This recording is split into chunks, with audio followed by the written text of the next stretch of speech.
sorry that my neighbor's walking by while I'm posing with a stack of books. Don't mind me. I'm just taking pictures of myself with some books. Oh my god, these are heavy.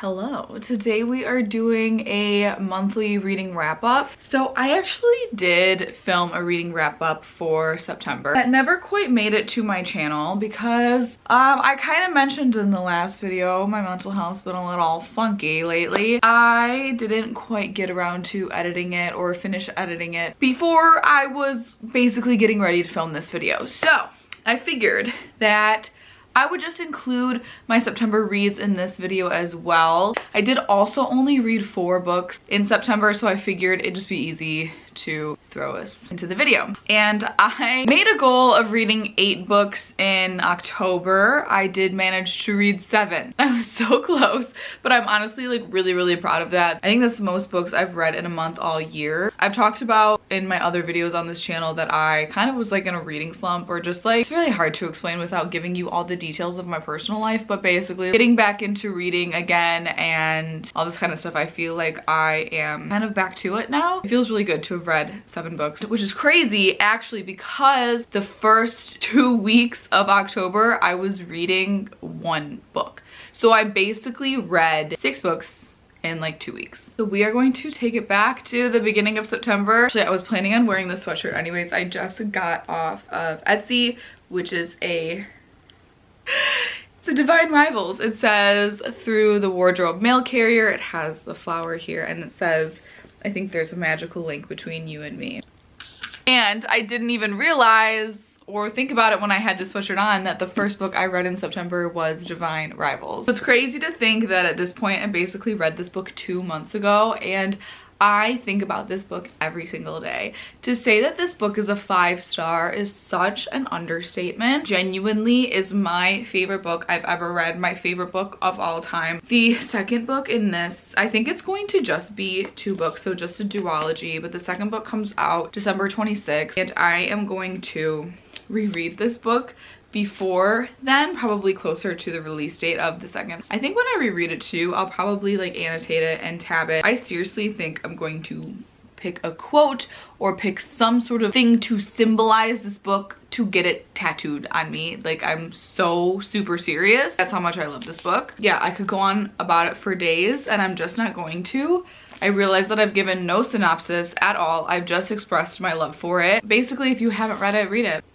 It is fantasy. It's not super heavy fantasy. It's very light fantasy, mostly a romance. It is a slower paced book. It's beautifully written. It is the most romantic, the kind of just love that like will make your heart burst, the kind of love that you're like, if my love isn't like this, then I literally don't want it. This is just the most beautiful thing I've ever read in my entire life. Next up, the next book I have is Carrie Soto is Back by Taylor Jenkins Reid. I actually listened to this on Audible. Before this book, I had never really listened to audiobooks. I didn't think I was going to enjoy it, but I did. I did read a little bit of this book in the actual book, but I mostly listened to it and it was an enjoyable experience. I gave this book a 3 stars. I think it was good. I think it was entertaining. Like, the story was fine. This book is quite literally about tennis, and this entire book is about tennis. I thought this was gonna be a story of her life with some tennis sprinkled in. Like, no, this book is so much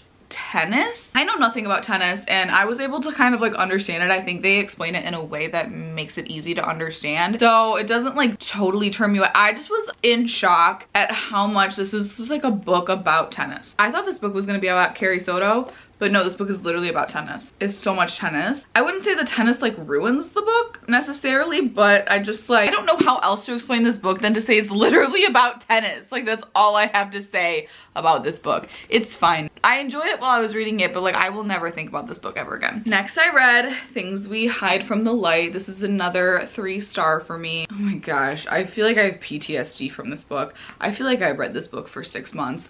I feel like when I started reading this book, I loved it, okay? I read Things We Never Got Over like over a year ago. When I got back into reading last year, it was one of the first books I read, and so I really loved it. No, let me take that back. I really enjoyed it, but but I definitely feel like when I read Things We Never Got Over, I wanted to love it the way everybody else did, but I just kind of like didn't. But I love the characters and I love the town, the small town vibes, like all the things, right? So I'm like super excited to get into this one. I start reading it, we're in Nakama and we're with all these people and I'm like, oh my god, I just love them. Like I love these characters, it's so fun. And then this book was 575 pages, basically. Like, if this book was 300 pages, it would probably have been like a 5-star, but oh my god. Oh my god. I don't think I'm a Lucy score girly. I'm sorry, Lucy. I really love your writing and I really love your stories. They're just too damn long. And I have no problem with books being long if, you know, they need to be. They just don't need to be. So I have not read, what is it called? Things We Left Behind. I have not read that yet and I was so excited to read this so I could read that one, and now I just don't want to do it. I just literally don't want to do it. This is the problem, is I loved Nash, I loved Lena, I loved them together, I loved their love story, I loved Nakama, I love all the characters, I love the town, I love the setting, I love all the things they do, I love reading about them, like I love, love, love, love, love. Like I just am like, holy shit, why does this take 17 years to just make these people fall in love? Like they already are. Like why do we just gotta I just have so much anger when it comes to that book, and I hope I get over it because I do want to read Things We Left Behind, just because I feel like at this point, how could I not finish the series? You know, how could I not know what happens with Lucian and Sloane? Like I just it makes me so angry and I just feel like I don't care anymore. I'm gonna just leave it at that. Next up we have The Naturals. I just looked at my Goodreads and I have it on as a 4-star on there. This is the problem with my Goodreads, is I feel like I finished the book, I go on Goodreads, I click, I'm done with this book, it says give it a rating, and I say, oh, that was so much fun, like I loved reading that book, I'm gonna give it 4 stars. I'm such a 4-star person, okay? Especially right after I read the book, I'm like, I had so much fun reading that, 4 stars. And then I never think about the book again, and then when I think about it, I'm like, oh yeah, that was okay, but it wasn't, like it'd probably be like a 3-star, and then I look on Goodreads and I have it like a 4-star or something like that. But I would probably rate this, now that I've sat with it for a while, like a 3.5 star. Really enjoyed it. It was a lot of fun. It was a really easy read. Like it's just a bingeable book. You can just fly through it. It's fast paced. The font is big. It's spaced out. Like it just goes by so fast. And I really loved that about this book. I am not a true crime girly, a thriller girly, like none of that. So like even this was like kind of pushing it for me, but I still really enjoyed it. I think that I preferred this like young adult version of a mystery than I kind of did when I've only read a couple like thrillers that were like adult thrillers. I like that this is like young adult because I feel like they just don't get too into all of the things, but yet I was surprised at how much they did. But I did really enjoy it, and I definitely want to continue the series because I just think it was fun. It was just like a fun change up, especially I read so much. Basically everything else I read is fantasy or romance, so it was just like a nice change of pace. So those were the 4 books I read in September, and so now we're going to move on to October. Like I said, I read 7 books in October. September was not as good of a reading month. Besides Divine Rivals, like Carrie Soto and Things We Hide from the Light were kind of like meh to me, and those took up a large chunk of my September. We started October on a very high note with Powerless by Lauren Roberts. I did give this a 5-star. This is the first time actually I annotated and tabbed a book. I didn't do all that much. Honestly, I probably would have done more, but I did kind of find it like I just want to sit here and read the book, and now I'm like stopping reading to underline things and then tab things, and I felt like it just slowed me down. If it wasn't so time consuming, I probably would have done it more, so I kind of just saved my annotating for things I was really excited about. So in this world, there is like a plague that goes around that after you get sick, you get powers. And the people that don't get powers basically have been exiled from their kingdom. If they are found now, they basically get killed.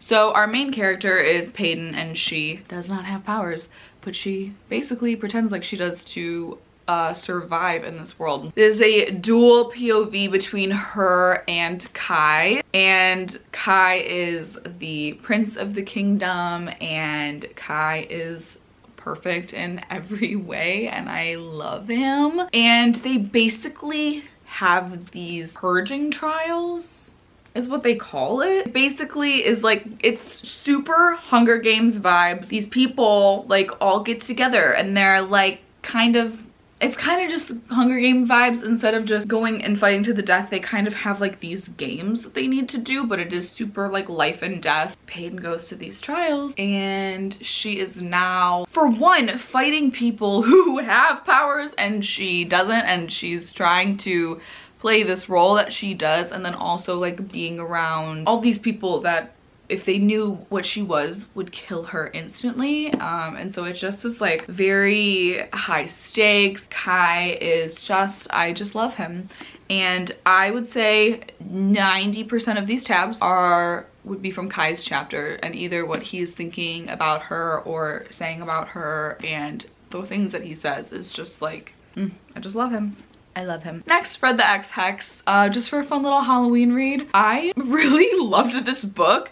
Again, this was kind of like another book that you can just binge and just fly through. Of course, now when you're watching this video, Halloween time has passed us by. You know, save it for next year, or if you're still kind of in that vibe and you're missing Halloween, then maybe pick it up.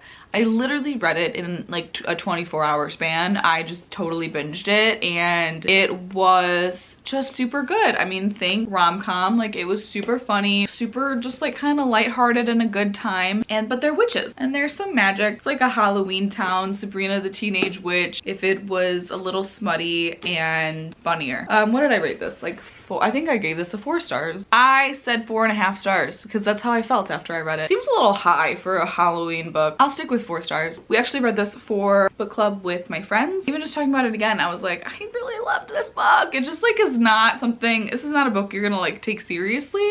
It's just a good time. And I just love books like that. Next up, we have Assistant to the Villain. I have no idea how to say this poor girl's name. Hannah Nicole Maher. I need to find out maybe how to say her name, because this is the second video I've been filming with this book that I don't know how to say her name. I did read this in my 24-hour reading vlog. My dog is sleeping on her back with all her paws in the air. I kind of honestly had low expectations about this book based off of what I've heard about it. I was confused at how this whole book situation got started.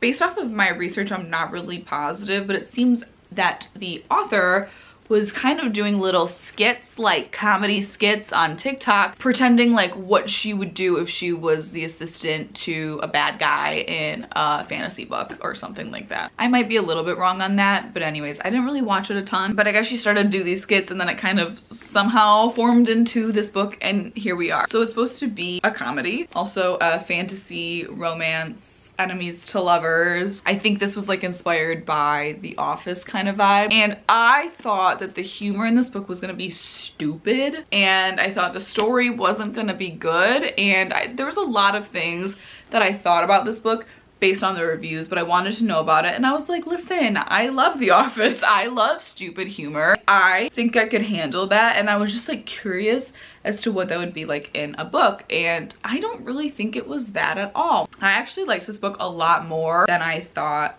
I would. I also gave this a 4 stars. There's gonna be a lot of 4 stars coming from me because 4 stars to me is like I really loved it and I had such a good time reading it, but it just doesn't give me like 5-star vibes. Like I don't really have anything bad to say about it, but it just didn't change my life, you know? The humor in this to me was actually really funny because so you have our main character Evie, who is the assistant to the villain.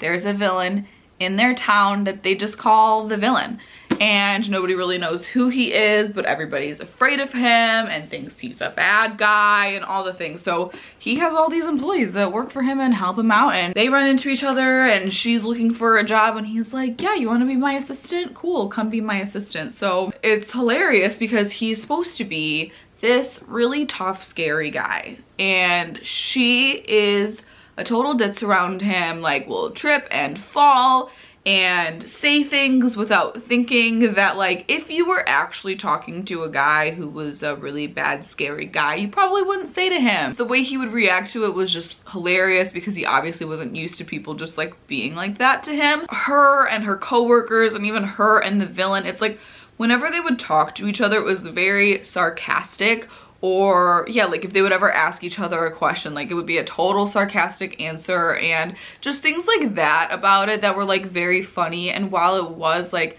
a fantasy with a plot, not that the plot was like the best plot I've ever read, it definitely was interesting. I feel like there were, you know, things you wanted to read to figure out and what's going on with this, and you know, that whole kind of thing. Just all written in like a very sarcastic way. I don't know, that's the best way I can describe it, but I enjoyed it. Next up, we have Flawless by Elsie Silver. I did order the special edition copy of this book, but I ordered it from a website that the shipping is just gonna take forever, because when I saw these covers that everybody has, I had no idea they were special editions. Just I'm really so sick of these authors that have these amazing covers and then switch and like get published, and I'm so happy that they're getting picked up by big publishers.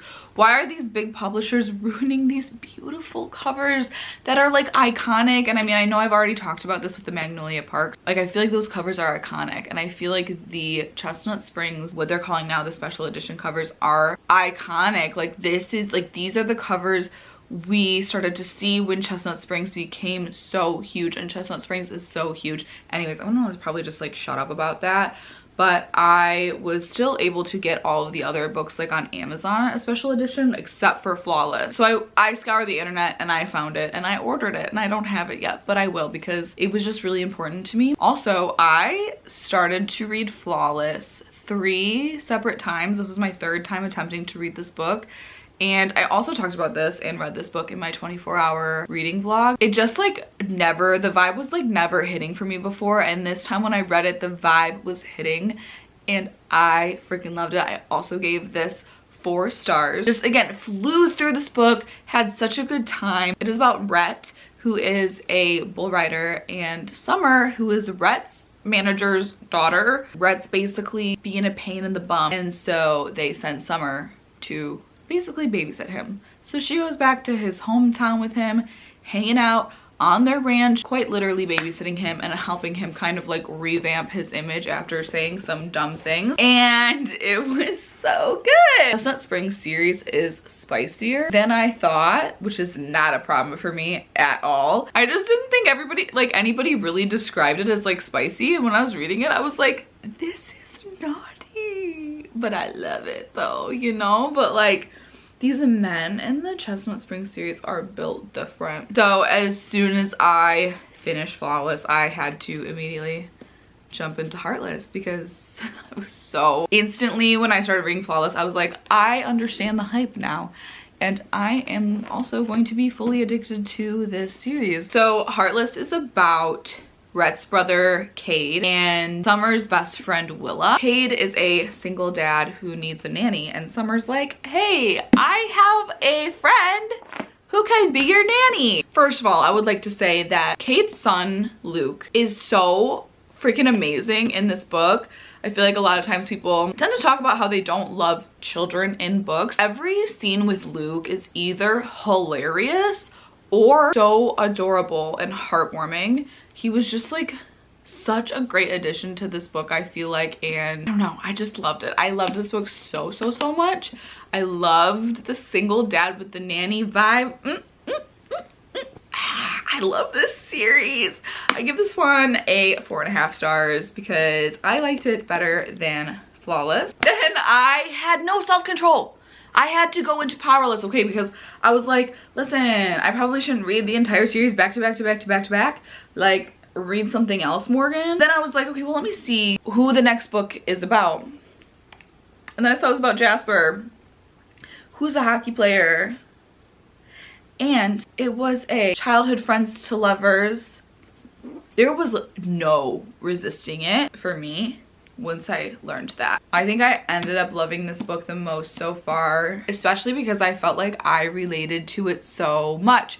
So this is about Jasper, who basically is not related to Rhett and Cade at all, but they have like kind of taken him in when he was a teenager, and they're like brothers now. Like, they took him into the family, but he's not blood related. That is very important to note, because this book is about Jasper and Sloane, who is Rhett and Cade's cousin, but not Jasper's cousin, because they're not related. So the whole book, like, Jasper and Sloane are like, we're not cousins, we're friends. Basically, Sloane is engaged. Jasper's all tough and mean and like, I don't like your fiance. He doesn't treat you right and he's protective over her, and I'm not gonna get into my whole spiel right now. I briefly explained in my 24-hour reading vlog why I relate to this book so much personally. I did a very brief synopsis. I gave you a basically 17-year story in like 30 seconds, so keep that in mind. I have had a lot of very similar experiences. I'll just say, like, my current boyfriend now, I feel like me and him have had a lot of similar situations to Jasper and Sloane. Like, I was reading, like, or telling him about certain parts, I'm like, doesn't that sound like us? Like, there's just a lot of things that I felt like were really similar, and I think I want to give this a 4.75 because, like, I want to give it a 5, but like, I don't think it's quite to a 5, but like, it's really close. Like, not quite there, but just like a hair less. And I love this series so freaking much. I can't even stand it. I said this somewhere, I don't know where, I don't know if it was my Instagram stories or my last video or whatever, but when I've listened to people explain these books, and I feel like when I explain it to you right now, it does sound just like a normal romance book, like a normal rom-com. Like, it doesn't seem like anything so special. And I was always like, why do people love this book so much? And it really feels like Elsie Silver lines the pages with drugs, because I don't know if I can really explain why these are so much more addicting and so much better than almost every other romance I've read. I can't really put my finger on it or explain it to you, but they just are. I don't know if it's these men and then the way that they think and they talk to these women. I don't know if it's the setting. I don't know, but they're so good. If you enjoy reading romance novels, especially like rom-com, smutty romance novels, and you have not read the Chestnut Springs series yet, take this as your sign to start reading the Chestnut Springs series. Also, these books, when I saw these, I'm like, these are a little chunky, you know?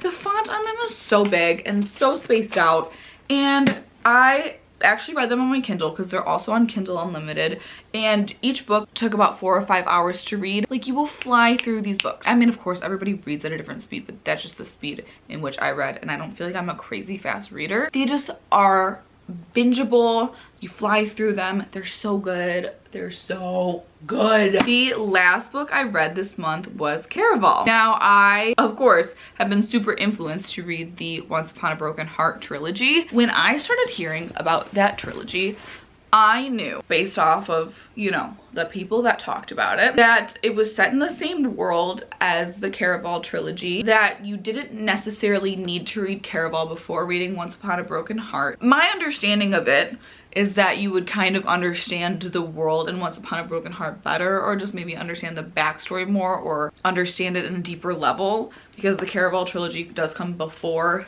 Once Upon a Broken Heart. I had also heard that Caraval wasn't that good, so I thought, okay, I'm not gonna suffer through a trilogy just to read another trilogy, you know what I mean? But then all of a sudden I started hearing how good Caraval was, so I was like, wait a damn minute, I thought this book wasn't good. But then I got convinced, mostly by Madison Kate, I think is her name. She just was raving about this book, and I was like, okay, fine, I'll read it. And I read it, and this book is so good. I'm like, who said this book was bad? This book is going to be included in a reading vlog, which should be my next video, so you guys will see definitely more of a reaction and explanation, all that kind of stuff in that video. This book is about Scarlett and her sister Donatella.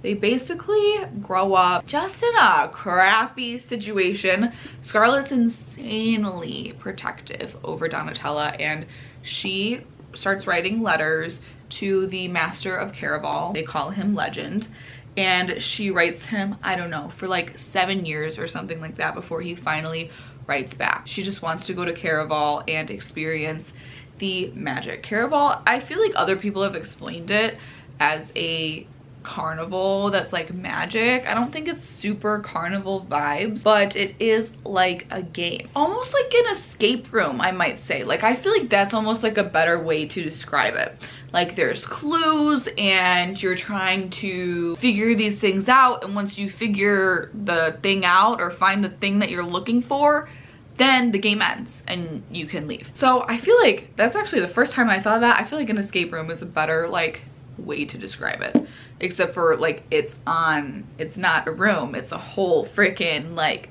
island basically, or just like a whole big area. I don't know, like part of me wants to be like, go in as blind as possible. Also, there's so much of this book, I feel like it would be so hard to truly explain. So basically, yeah, they're at Caraval and it's magic, but it's this game. And so the whole idea, everything is a game, everything is a performance.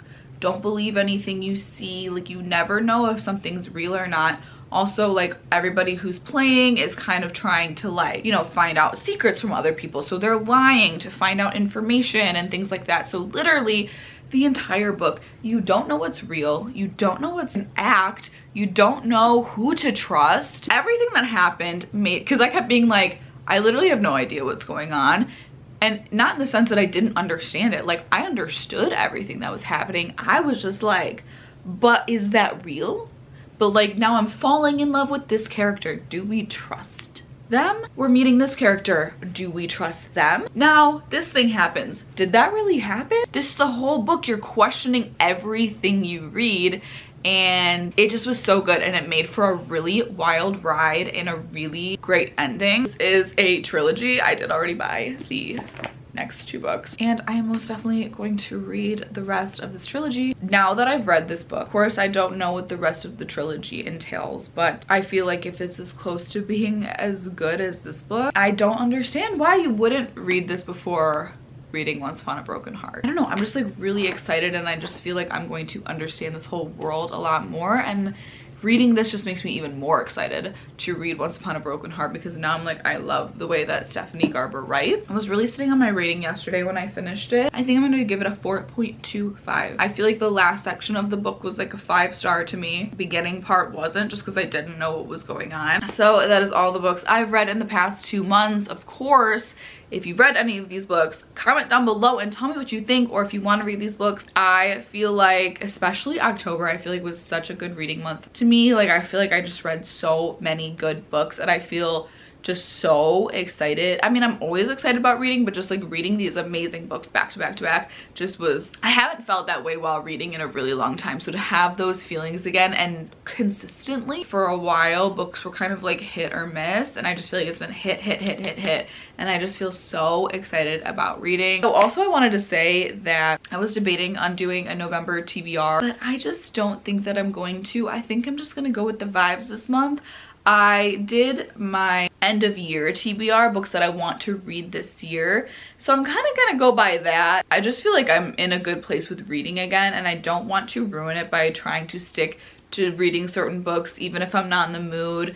I just want to go with how I'm feeling. I'm just gonna update you at the end of the month what I read, and you'll probably already know because I'll probably vlog it and post about it on Instagram and post it on my Goodreads. But I could literally know every single book that someone reads in a month, and I'm still gonna want to watch their wrap up and be like, okay, but I want to hear about them all again. Make sure I know your thoughts, you know? I hope you guys enjoyed today's video, and don't forget to subscribe if you haven't already, and I will see you guys in my next video.